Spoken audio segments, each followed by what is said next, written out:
அழகே அழகு சீரியலில் லக்ஷ்மி ராகவனோட கொட்டத்தை அடக்க வந்த மருமக தான் மதின்னு நினைக்கிறவங்க நம்ம வீடியோவை லைக் பண்ணிவிட்டு நம்ம சேனல் இன்னும் சப்ஸ்கிரைப் பண்ணாதவங்க சப்ஸ்கிரைப் பண்ணிக்கோங்க. வெளியே வந்து உட்காந்துருந்த மதி ஊருக்குள்ளே இருக்கிறவங்க எல்லாருமே வந்து வேடிக்கை பார்த்தாலும் யார் என்ன கேள்வி கேட்டாலும் அந்த இடத்த விட்டு அசரையாமையே உட்காந்துருக்காங்க. உள்ளே இருக்கிற லக்ஷ்மி பயங்கரமாக புலம்பி தள்ளுறாங்க.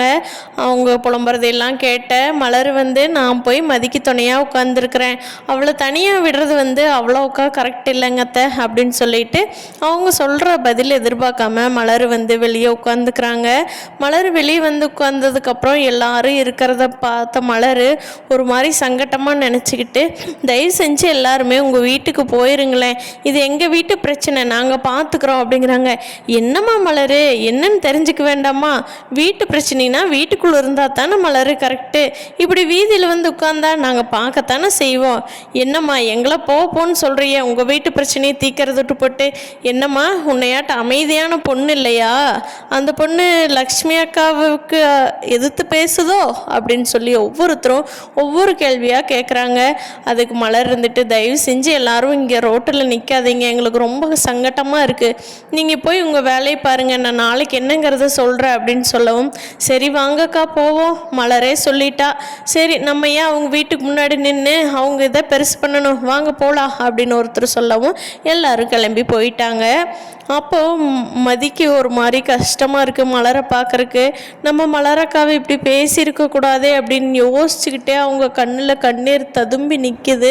அதை பார்த்த மலரும் மதி எந்திரிச்சு உள்ளவாயே மதி அப்படிங்கிறாங்க. அக்கா என்னை மன்னிச்சிருங்க அக்கா அப்படின்னு சொல்லி மலரை கட்டி பிடிச்சிக்கிட்டு அழுகிறாங்க. மதி மலர்னாலையும் கண்ட்ரோல் பண்ணவே முடியல. மதி பரவாயில்ல விடுமதி, ஆனாலும் என்னை சுயமரியாதை இல்லைன்னு சொல்லிட்டா பார்த்தியா, என்னால் அது தாங்கவே முடியல மதி, எனக்கு ரொம்ப கஷ்டமாக இருக்குது. இந்தோ இப்போ வரைக்கும் கூட பாக்யராஜ்கிட்ட அதை சொல்லித்தான் அழுதுகிட்டு இருந்த மதி. என்ன இருந்தாலும் நம்ம அத்தை, நம்ம மாமா, நம்ம கொழுந்தனார், நம்ம குழந்தை அப்படின்னு சொல்லியே தான் நான் எல்லாத்துக்கும் விட்டு கொடுத்து போயிட்டு இருந்த மதி.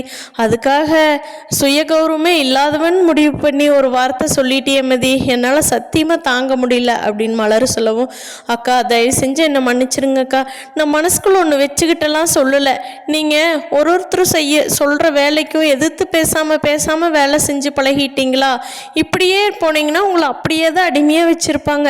அந்த எண்ணம் என் மனசுக்குள்ளேயே ரொம்ப ரொம்ப அழுத்திக்கிட்டே இருந்ததுங்கக்கா, அது எப்படி வெளியே சொல்கிறது தெரியாமல் நான் இந்த வார்த்தையை வெளிப்படுத்திட்டேன், தயவு செஞ்சு என்னை மன்னிச்சிருங்க அப்படின்னு சொல்லி திருப்பியும் மதி மலர்கிட்ட மன்னிப்பு கேட்கவும் மலர் இல்லை மதி நான் மன்னிச்சிட்டேன், நீ எனக்கு நீ சொல்கிறதும் ஒரு வகையில் நல்லது தான், நான் ரொம்ப ரொம்ப விட்டு கொடுத்து போகிறணும்னு நீ சொன்னதுக்கப்புறம் தான் எனக்கே யோசிக்க தோணுது மதி, இனிமேல் என்னை மாற்றிக்கிறேன், வா நம்ம பிரச்சனையை வீட்டுக்குள்ளே வச்சு பேசிக்கலாம், இப்படி வெளியில் வந்து உட்காந்துருக்கிறது நல்லா இல்லை அப்படின்னு கூப்பிடவும் மதி வந்து நான் எதுக்கும் அசர மாட்டேன் அப்படின்னு சொல்லிட்டு அக்கா நீங்கள் வந்ததுக்கு ரொம்ப தேங்க்ஸ், நீங்கள் போய் படுத்து தூங்குங்க, நான் பார்த்துக்கிறேன் என் பிரச்சனையை அப்படின்னு சொல்லவும் மலர் நிலை எதுவுமே பேச முடியாமல் அமைதியாக போய் அந்த பக்கமாக உட்காந்துக்கிறாங்க. உள்ள ராகவன் வந்து தன்னோட மாப்பிள்ளையான தங்கராஜுக்கு ஃபோன் பண்ணிடுறாரு. தங்கராஜ் என்ன மாமா இப்போ தானே பிரச்சனையை முடிச்சுட்டு வந்தேன், அப்போ அவள் அடங்கலையா, என்ன மாமா அப்படிங்கிறாங்க. மாப்பிள்ளை அது அவள் சொன்ன பேச்சே கேட்குற மாதிரி தெரியல மாப்பிள்ளை, எங்கேருந்து தான் அவளை பிடிச்சி கொடுத்தீங்களோ எங்கள் வீட்டுக்கு, ஐயோ சாமி முடியலைங்க மாப்பிள்ளை, இதுக்கு ஏதாவது வழி பண்ணிட்டு தயவு செஞ்சு போங்க, நீங்கள் பிஸியாக இருந்தாலும் வந்து பார்த்துட்டு போயிருங்க மாப்பிள்ளை ஒரு 8 அப்படின்னு ராகவன் சொல்லும். மாமா மாமா பதட்டப்படாதீங்க இருங்க மாமா நான் வந்துடுறேன் அப்படின்னு சொல்லிட்டு தங்கராஜ் ஃபோனை வச்சுட்டு அடுத்த உடனே சுரேஷுக்கு ஃபோன் பண்ணுறாரு. அங்கே சுரேஷ் வந்து ஒரு கேஸ் விஷயமா பார்த்துட்ருக்காரு, அதனால் தங்கராஜோட ஃபோனை எடுக்கல. சுரேஷ் ஸ்டேஷனில் என்ன பண்ணிட்டு இருந்தாருன்னா அங்கே ஒரு பஞ்சாயத்து கேஸ் வந்திருக்கு, குடும்ப பஞ்சாயத்து. அப்போ ஒரு பையன் ஒய்ஃபு மாமியார் 3 பேர் தான் ஸ்டேஷனுக்கு வந்திருக்காங்க. 3 பேருமே மாமியார் வந்து மருமகளை குறை சொல்ல, மருமக வந்து மாமியாரை குறை சொல்ல, அந்த பையன் எனக்கு என்ன பண்ணுறதுன்னே தெரியலைங்க சார் அப்படின்னு சொல்லிட்டு ஸ்டேஷனுக்கே இழுத்துக்கிட்டு வந்துட்டாங்க. அப்போது மருமகளுக்கும் மாமியாருக்கும் சுரேஷ் வந்து அட்வைஸ் பண்ணுறாரு, ஏம்மா நீ குடும்பம்னா அனுசரித்து போய்த்தானே ஆகணும் அப்படின்னு. மாமியார்கிட்ட ஏம்மா வீட்டுக்கு வந்த பொண்ணு நீங்களும் அனுசரித்து வச்சுக்கணும்ல, இப்படியே போயிட்டு இருந்தால் குடும்பங்கிறது ஒன்று இருக்குமா, எப்படி அப்புறம் இருக்கிறது அப்படின்னு சொல்லி சுரேஷ் பக்காவாக அட்வைஸ் பண்ணி அவங்கள எந்த கேஸுமே பண்ண விடாமல் எல்லாத்தையும் சமாதானப்படுத்தி அனுப்பி வைக்கிறாரு. அப்போ தான் ஐயா உங்கள் ஃபோன் அடிச்சிட்டே இருந்தது அப்படின்னு சொல்லி பக்கத்தில் இருக்கிறவங்க கொடுக்குறாங்க. பார்த்தா நம்ம தங்கராஜ் கூப்பிட்ருக்காரு. சுரேஷ் அவசரமாக ஃபோன் பண்ணி, மாமா என்னை கூப்பிட்டுருந்தீங்களா, என்னாச்சு மாமா இத்தனை தடவை கூப்பிட்ருக்கீங்க அப்படிங்கவும், ஏன் சுரேஷ் எத்தனை தடவை ஃபோன் பண்ணுறது, ஃபோன் எடுக்கவே மாட்டியா அப்படிங்க. மாமா ஒரு கேஸ் விஷயம் மாமா, அதை முடிச்சு விட்டுட்டு இருந்தேன், சொல்லுங்க மாமா எது கூப்பிட்டீங்க. ஆமாம் சுரேஷ், மதி என்னமோ வெளியே உட்காந்துக்கிட்டே பிரச்சனை பண்ணுறாளாமா, மாமா எனக்கு ஃபோன் பண்ணார், நான் இப்போது உங்கள் வீட்டுக்கு தான் போயிட்டுருக்கேன் சுரேஷ். ஆமாம் நீ ஸ்டேஷன்லேருந்து இப்போ வர முடியுமா அப்படிங்கவும், மாமா வந்துடலாம் மாமா, ஒன்றும் பிரச்சனை இல்லை, என்னோடய வேலையெல்லாம் முடிச்சிட்டேன், நான் வேறவங்ககிட்ட பொறுப்பு கொடுத்துட்டு வேணா வந்துடுறேங்க மாமா அப்படிங்க. சீக்கிரமாக வாடா சுரேஷ், உன் பொண்டாட்டி பண்ணுற அற்றுலியும் ஒன்றும் தாங்க முடியல போல், சீக்கிரமாக வந்து அவளை சமாதானப்படுத்தி வீட்டுக்குள்ளே கூட்டிகிட்டு வர வழியை பாரு அப்படின்னு சொல்லுவோம். இந்தோ மாமா நான் வந்துடுறேன், நீங்கள் வர்றப்ப நானும் வீட்டுக்கு வந்துடுவேன், அவளை கிளம்பி வீட்டுக்கு போக சொல்லிட்டு வந்துருந்தனே, சரிங்க மாமா இருங்க வர்றேன் அப்படின்ட்டு ஃபோனை வச்சுட்டு சுரேஷும் வீட்டுக்கு கிளம்பிடுறாரு. வீட்டுக்கு போகத்தான் சுரேஷுக்கு யோசனை வருது.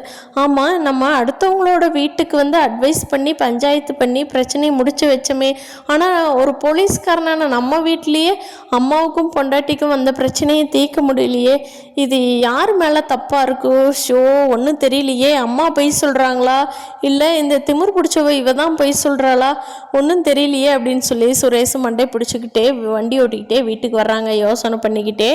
தங்கராஜ் முன்னாடி வந்துடுறாரு. மதி வெளியே உட்காந்துருந்ததை பார்த்துட்டு, மதி எதுக்கு வெளியே உட்காந்துருக்க, நானே மன்னிப்பு கேட்டுட்டு உன்னோட வேலையை பாருன்னு சொன்னேன்ல அப்படிங்கிறாங்க. நான் எதுக்கு மன்னிப்பு கேட்கணும், நான் எதுக்குங்க கேட்கணும், நான் தான் எந்த தப்பும் பண்ணலைன்னு தெளிவாக சொல்கிறேன்ல, ஏன் யாருக்குமே அது புரிய மாட்டேங்குது, தப்பு செய்யாத எதுக்கு மன்னிப்பு கேட்கணும் அப்படிங்க. மதி இங்கே பார், தங்கராஜோட மாமனார் வீட்டில் இப்படி ஒரு அசிங்கம் நடக்கிறத நான் பார்த்துக்கிட்டு இருக்க மாட்டேன் மதி, ஒரு பொம்பளையை வெளியே தள்ளிட்டாங்கிற பேச்சு எங்கள் குடும்பத்துக்கு ஆகாது, வா எந்திரிச்சு மரியாதையோ உள்ள வா, உள்ள வந்து எதுவாக இருந்தாலும் பேசிக்கலாம் அப்படின்னு தங்கராஜ் கூப்பிடும். முடியாதுங்க, என்னை வெளியே போக சொன்னவர் வந்து வீட்டுக்குள்ளே வர சொன்னால் மட்டும்தான் நான் வருவேன் அப்படிங்கிறாங்க. சுரேஷ் மாப்பிள்ள தானே இந்த வந்துட்டுருக்காரு அப்படின்னு சொல்லி சுரேஷ் கரெக்டாக வண்டி கொண்டு வந்து நிறுத்துறாரு.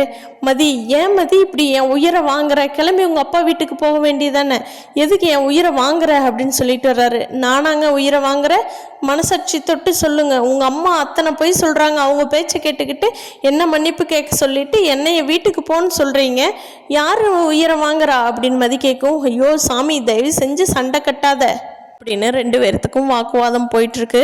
தங்கராஜ் இருந்துக்கிட்ட, மாப்பிள்ள நான் உள்ளே போகிறேன், நீ மதிக்கிட்ட கால் உளுந்து கேட்பையோ கெஞ்சி கேட்பையோ வீட்டுக்குள்ளே தயவு செஞ்சு வர சொல்லு, இப்படியே வெளியில் வச்சு பேசுறது நல்லதில்லை அப்படின்னு சொல்லிட்டு தங்கராஜ் உள்ளே போயிடுறாரு. சுரேஷ் வந்து மதிக்கிட்ட கெஞ்சி கூத்தாடி, காலில் விழுந்து கெஞ்சுற, தயவு செஞ்சு வீட்டுக்குள்ளே வா அப்படிங்கவும், அப்படியெல்லாம் கெஞ்ச முடியாது, நீ வெளியே போனா போகிறது, நீ வீட்டுக்குள்ளே வான்னா நான் வர்றதுக்கு என்ன, நான் உங்கள் வீட்டு வேலைக்காரியா அப்படிங்கிறாங்க மதி.